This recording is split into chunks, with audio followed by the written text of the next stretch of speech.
Yo, JD here, Limitless, and as you can see, we are back on F1 2021, and we are here with some more league racing, but this time in a different league. This is ORL CIS. This runs on Sundays at 3 PM UK time, and you can see this is the current calendar. Wasn't expected to actually join this league. Was thinking about making my weekends a bit more free, but I was convinced to join this, and I have missed the first round at Bahrain. You will be able to see the championship standings at the end of this video, but I've been playing a little bit more on PC recently on F1, and I've started to really enjoy it much more the more I play it. So I thought, why not race against a very fast group of drivers, mainly Russian drivers here, because on Sunday evenings I can't make the other championship that ORL do, which runs at 7 PM. But this league is still very competitive. Have quite a few people who used to be in the F1 Esports Challenger series, such as Nabadowski, Andre, many other people, and I won't be able to say their names because I'm absolutely horrendous at saying or pronouncing people's names correctly, so please bear with me. But you can see we set a good banker of a 41.9, and my championship leader is actually my teammate, Yus Parik, if I said that correctly. Sorry if I didn't. So need to really try and get a grip on this championship. There's only 10 rounds.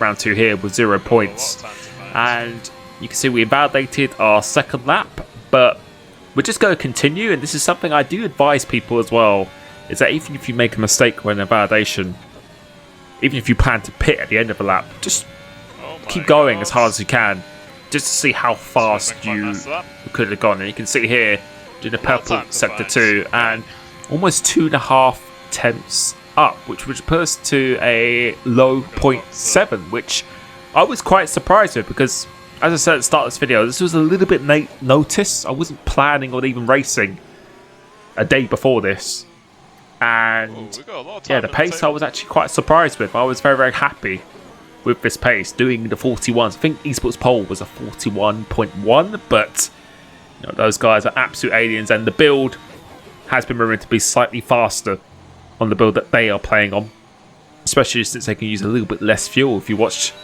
their onboards from this season.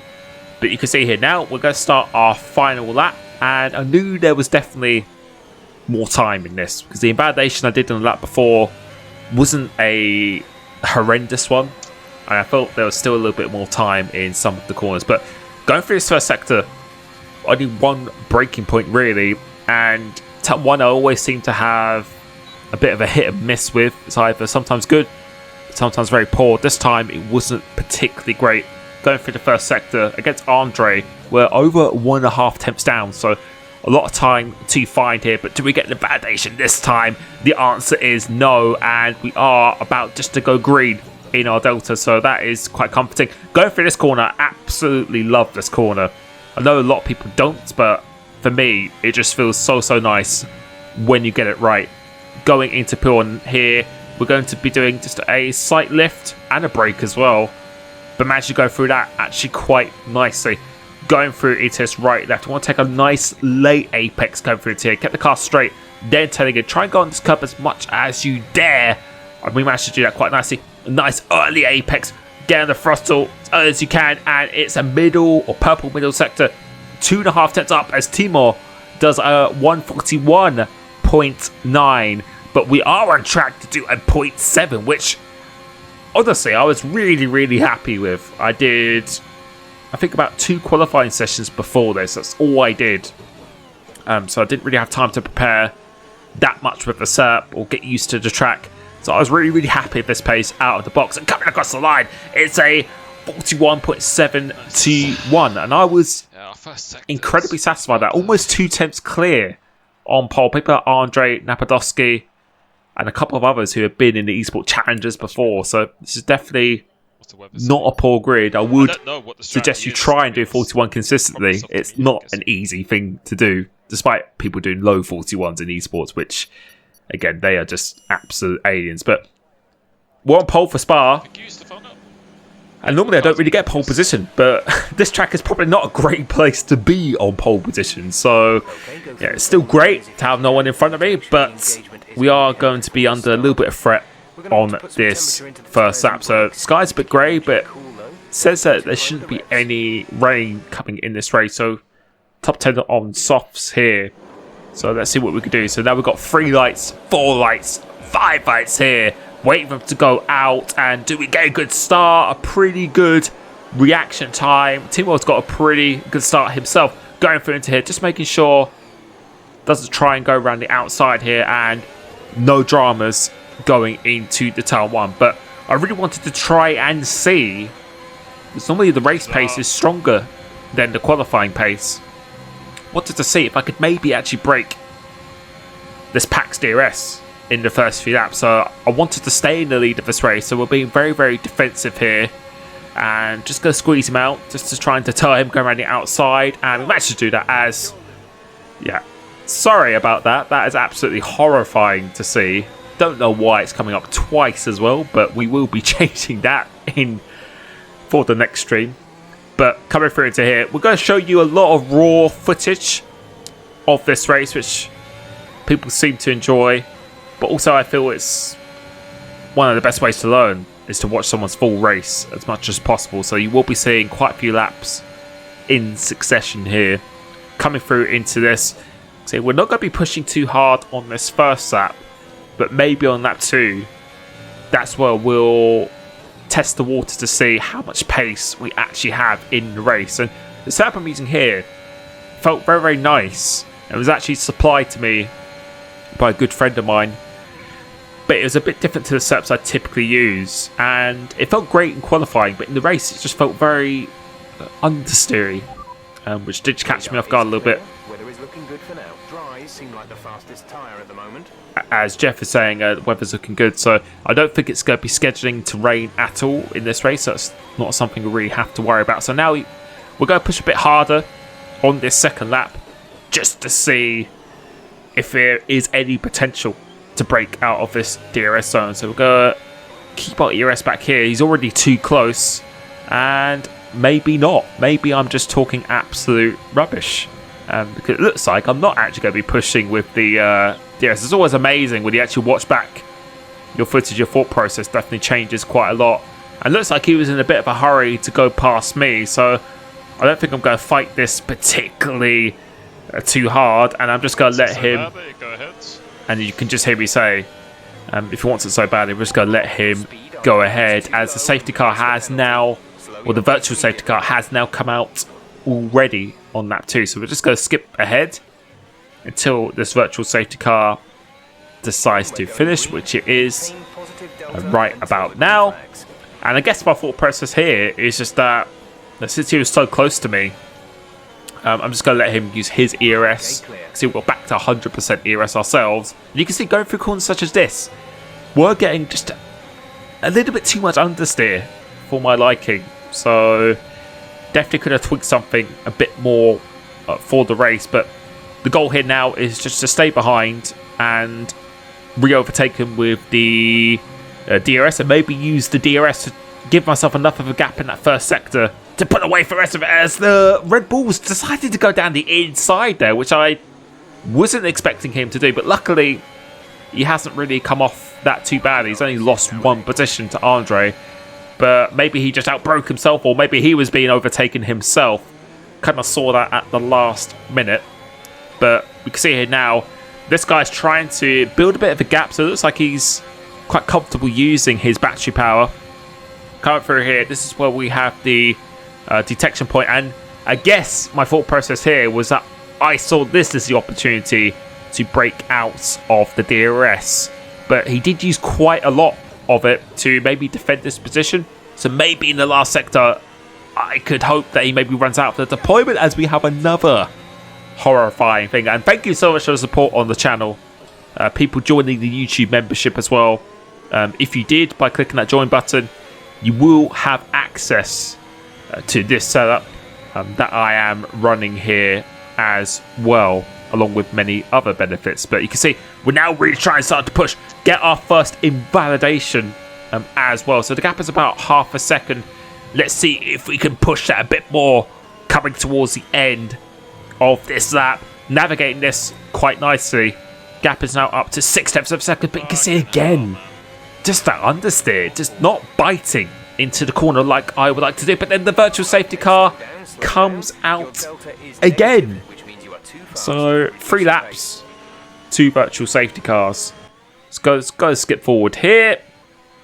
And I think that was the Red Bull driver who's actually gone out of the race here. Andre has actually decided to pit for medium tyres because you do lose a lot less time under the virtual safety car. But for me, I felt that was a bit too early.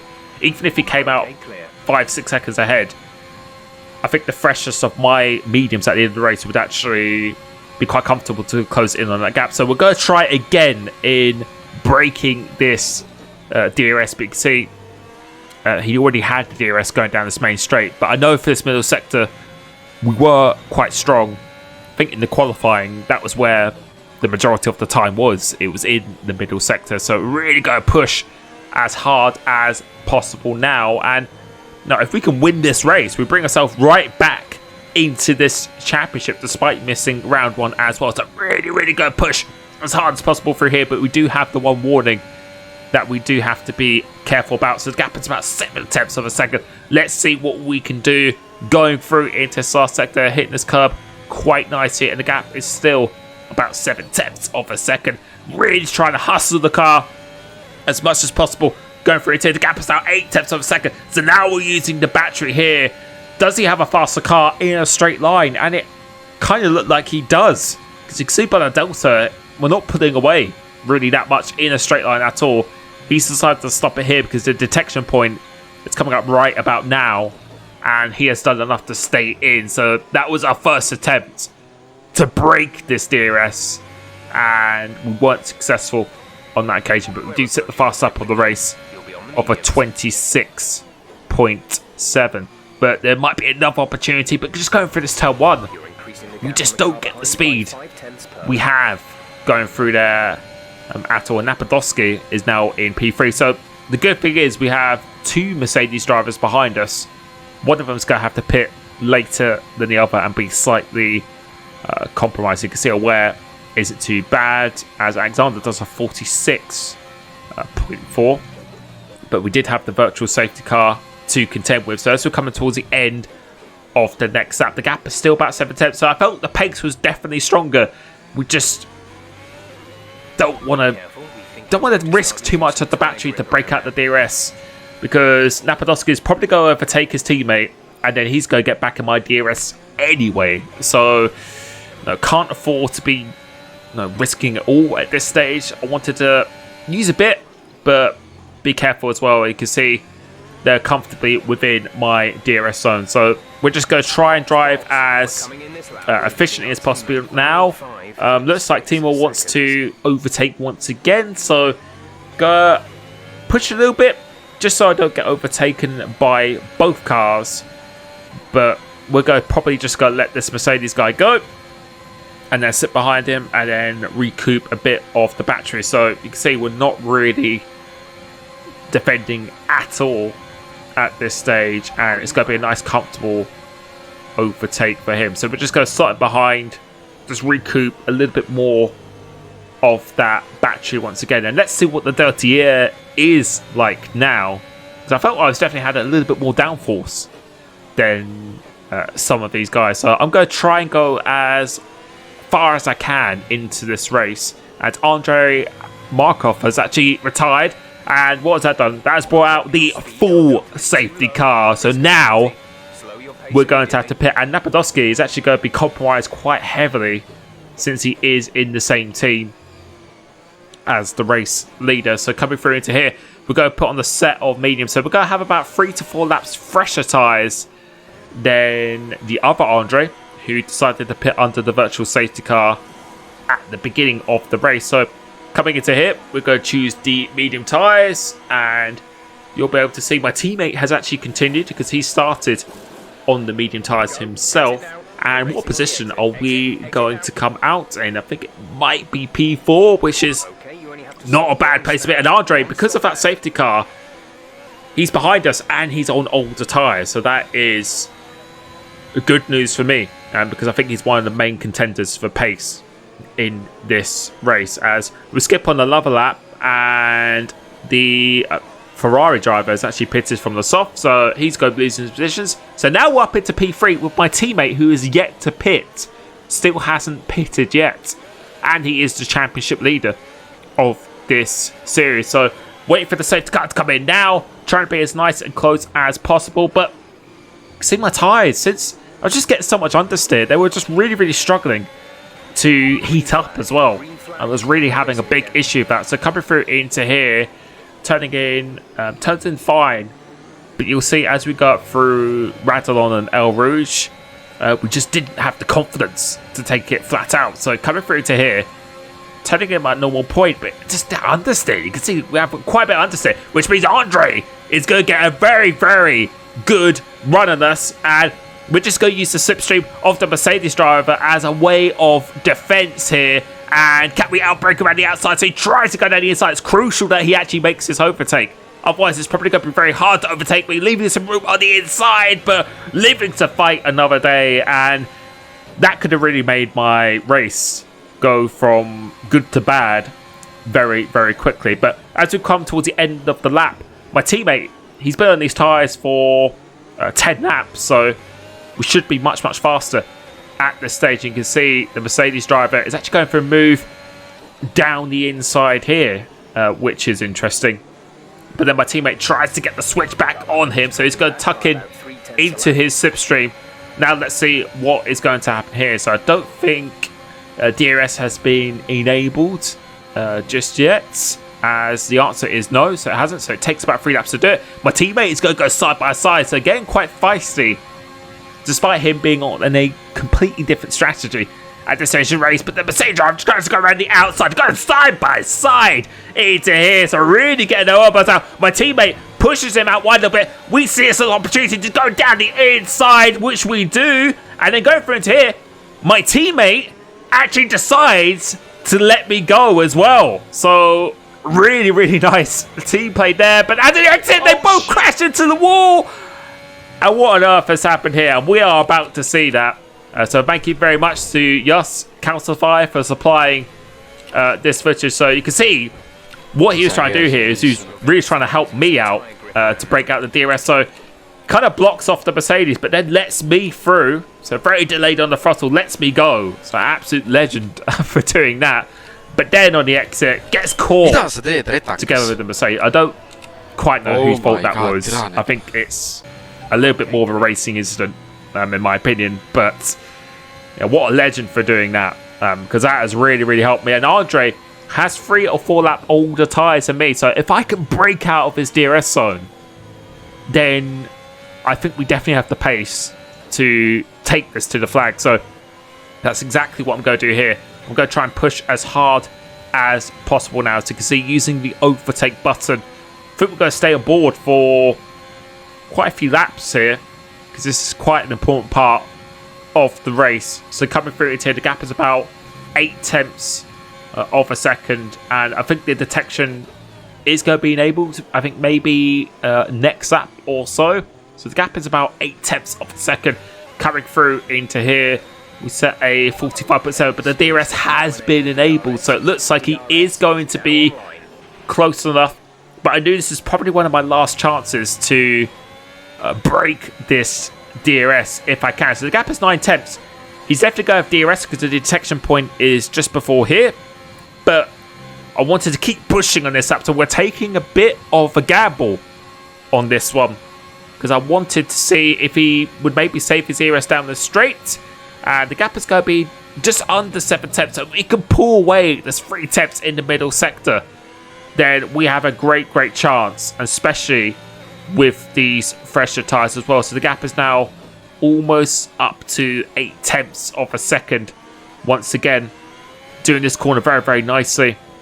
But also someone else to pay attention to is Vadim in P4. He's actually on the soft tyres, but the No, he did pit under the safety car, but that is a long way to go on the softs. But he is going to be very quick at this stage of the race. But you can see we have got that gap to over. Well, just now it's dropped to under 1 second. Now it's gone back up to 1 second. So it's just completely shifting between the two at this stage. Trying to really get a good exit. Coming off this corner. Purple middle sector. Using the ERS here. So again, taking a bit of a gamble. And the gap is just over 1 second. Do we have enough speed? And I think the answer is yes. Looks like he has run out of deployment if we're looking at that delta. And we have done exactly what we needed to do. So coming through into here, I think this is going to be the fastest lap of the race. So as the race is going on, driving much better. We do 44.6. So the pace is well and truly there. And no, recently, if you saw my last video, we have been driving just very well recently, and I really do put that down to just playing other games, resetting my driving style. I just feel much fresher playing this game again. But if you look here, the guy in P4 is going to make a bit of a change of position. So coming through into here, he's gone up to P3, and then he is going to go up into, I believe, P2. So he's managed to get 2 people on that straight, but he has picked up a 3-second time penalty as a result of that. So that's also something to be careful of. But go through this lap, I knew that he was probably going to get within my DRS zone, so I'm not going to fight this particularly too hard. So his tyres are 4 laps old, Jeff is telling me. So, you know, he's going to have to be doing 13 laps on soft, which is definitely possible. But the tyres will be going off quite a bit at the end. And I would feel that these mediums would be in a much better condition pace-wise at the end of the race. So I wasn't really too bothered about him getting with my DRS. So you can see we're not fighting it particularly hard here, because I wanted him to catch me, maybe stay behind him for a bit, and then when his tyres go off with 4 laps to go, something like that, then we could just re-overtake him.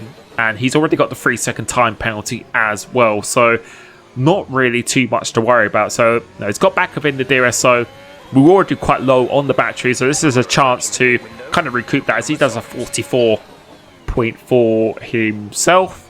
So coming up through into here, I suspected that he was probably going to want to make this overtake happen on this lap, because the more laps he leaves it, the more the closer the crossover period gets between the mediums and the soft. So you can see here, looks like he's used quite a bit of ERS to do this as well. We do have over a 1 second gap to Andre, the car behind. So far, so good. And I was actually pretty comfortable to be in this position. But I really wanted to make sure I was 1 second away from Andre, and also to stay within 1 second of Vadim. So although I just said I was comfortable, the nerves just rise a little bit slightly, because I didn't want him to get out of the DRS and then be under attack from Andre from behind, and then allow this guy to have a 3-second gap to hang on. So definitely got to up the ante just a little bit more.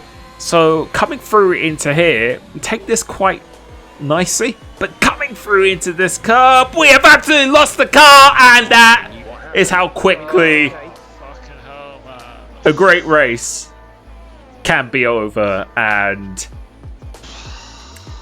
I think from that, I just went on the throttle too quickly on the curb, and these curbs are absolutely like ice.